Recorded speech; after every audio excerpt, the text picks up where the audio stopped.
Yes guys, welcome back to the channel. Today I'm doing the 4-1-2-1-2 first variation, custom tactics and instructions post patch. Tell me what you guys think about this formation. It's so meta, so under the radar, and I want you guys to use it and tell me what you think. So, before you start, however, please make sure you subscribe if you find this video useful, as it really helps the channel grow and it's greatly appreciated from me. So our defenses are going to be balanced on our width going to be 5. I don't tend to mess around with my width too much, otherwise our fullbacks are going to tuck in too much, meaning their wingers are going to be able to exploit them wide areas, and if we use too wide, we're going to leave a massive gap in between our centre halves and our fullbacks in which they can exploit. Depth 5. Now, I do not recommend using a high depth unless you're Div 2, Div 1. This is because if you win the ball back at your backline, there is absolutely no one to pass to because all of your attackers are up the pitch, meaning the only solution is to boot the ball up with circle or B. Our offense style is going to be long ball. Now, I use long ball because this formation has wide players. You've got a left mid and a right mid. They are always going to be an option for the long ball, cutting inside, getting them behind, and basically causing major problems to their fullbacks. Hopefully, they can whip a ball in, have a near post shot, whatever they want to do. Our width is going to be 5 now. If we use too low of a width, that basically turns into the first variation, and the whole point in this formation is to exploit them wide areas and cause major problems to the fullbacks. If we use too high, however, the formation turns into a 4-2-4 with our cam tucking in behind and our CDM tucking up.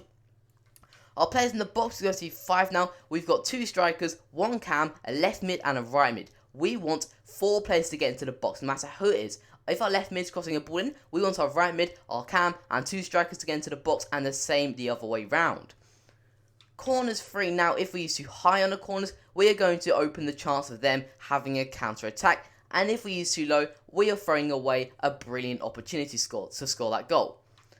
Free kicks 2. Now, I always say this, you're going to have a free kick in a wide area on the occasion in which you need to whip a ball in, and you can't manually put the players in the box, in which case you can't use one.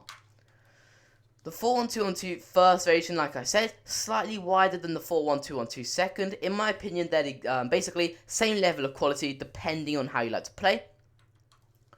Moving on to the instructions, our striker is going to have stay central, get in behind, default stay forward. Now, what I've seen people do is on their attacking runs, use mixed attack. You can do that if you like to be slightly more unpredictable, but for me, I like to get in behind, have that one-on-one opportunity, which maybe I can fake shot run the goalkeeper and secure that goal.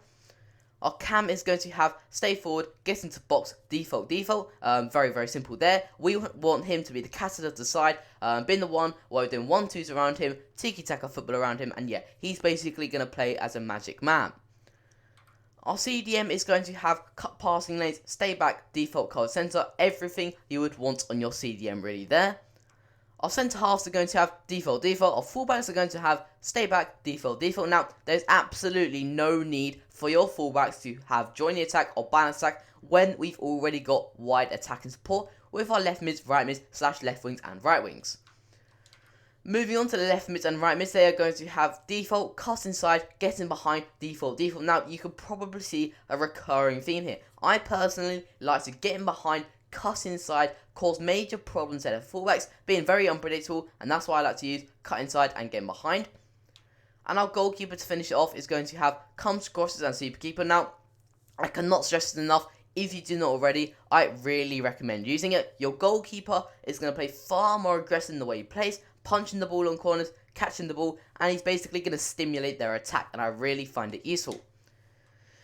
Anyway guys, they are the tactics and instructions for the 4-1-2-1-2 formation. Like I said, slightly wider than the second, but in my opinion, they're exactly the same depending on your playstyle. So if you like to bomb it down the wing and whip balls in, then this formation is certainly for you. Make sure to comment down below how you do with these tactics, and have a nice day, have a nice week, and goodbye. And don't forget to subscribe.